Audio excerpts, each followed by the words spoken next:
Salutare piromani și bine v-am găsit la un nou video. Astăzi o să vă prezint ce mi-am luat eu de Revelion. Începem cu niște biluțe din astea pugnitoare. Dai de pământ cu ele și bubuie. Foarte încet, adică nu vă așteptați la... Da.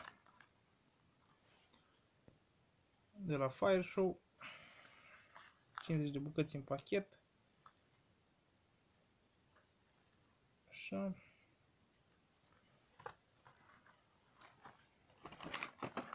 Tot niște biluțe din acelea sunt, numai că mai multe. Thunder Snap.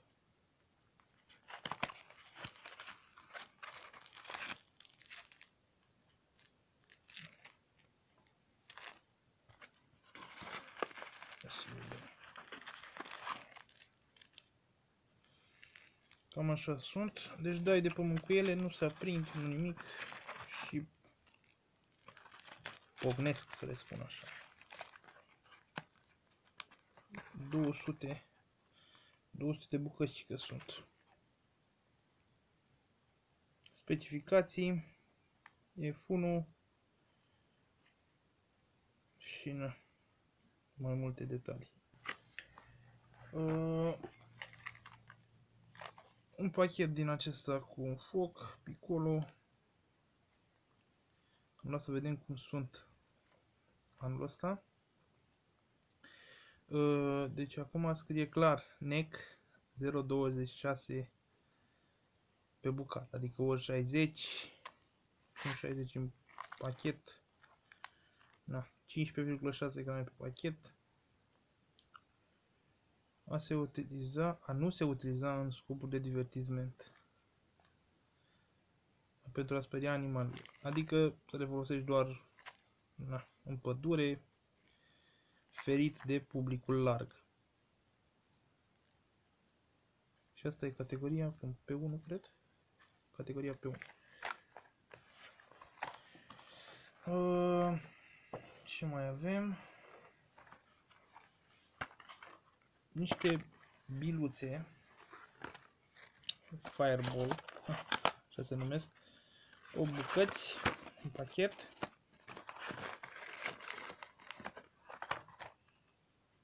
Cam așa arată. Ia să vedem dacă pot să și desfac. Sunt cu puțin carton, să spun așa, învelite în carton. Și apoi plasticul ăsta. Fac destul de șmecher și astea. Să facem un test. Da? Mai am și Thunder X, 50 de bucăți. Și din astea am dat câteva. Hai mai întâi, hai să vă arăt cum arată, adică știe toată lumea, nu e mare scofală. Fac destul de fain. Să facem și o comparație între astea și astea. Care credeți că e mai șmecheră? Lăsați în comentarii acolo. Negru sau verde?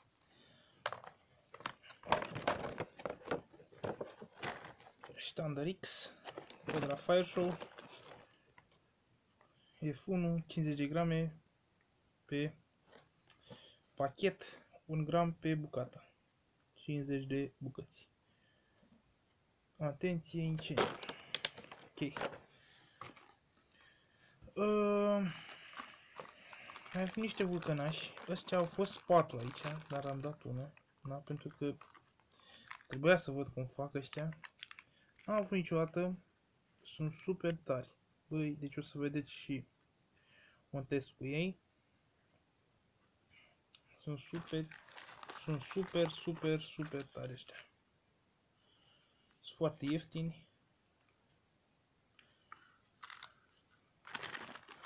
Hop. Deci la prețul lor ăștia sunt super tari. F1. Avem și aici niște specificații. Și asta, nu știu. Categorie F1, 20 de grame pe 20 de grame pe pachet. Da. 4. Deci pe ăsta scrie 7 grame. Da, deci se vede 7 grame. Și din același pachet. Asta scrie 3. Vedeți, nu? 3 grame. Asta 7. Mai am niște petarde de 3 focuri. Am dat și din astea câteva. Bubuie destul de ok. 100 pe pachet. Corsair de la Fire Show. Codul acolo dacă vă interesează. Ce specificații mai are.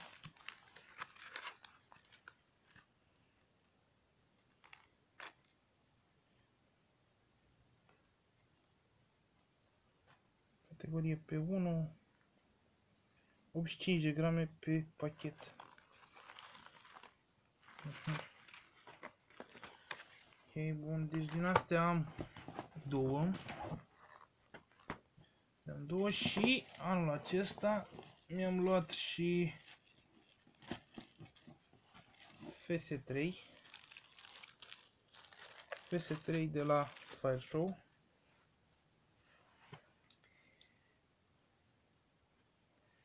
Neapărat trebuie să facem un test la astea.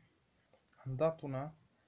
Băi, să vă spun sincer, nu mă așteptam eu să bubuie super tare. Nu bubuit așa cum credeam eu. 3,5 grame. Deci 3,5 grame ar trebui să rupe. Avem 20 de bucăți. Original, Fire Show. Emițător de sunet.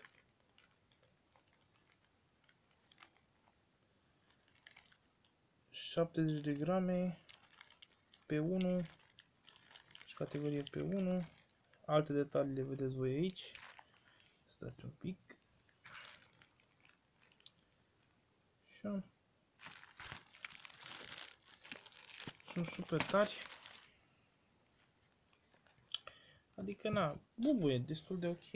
Mai ales, wow, cum are asta. În fine, asta e cam storcită, să-i spun așa. Bubuie ok, dar na, ori am avut eu așteptări foarte mari de la asta. De la FS3 ăsta. Ori nu știu. Bun. Oricum o să-i facem un test. Are flamă super. Vă spun după acum. Probabil unii dintre voi știți. Și na. Băi, cam astea sunt. Dacă v-a plăcut, un like. Dacă nu, un dislike. Abonați-vă acolo. Și na. Ne vedem la următorul video.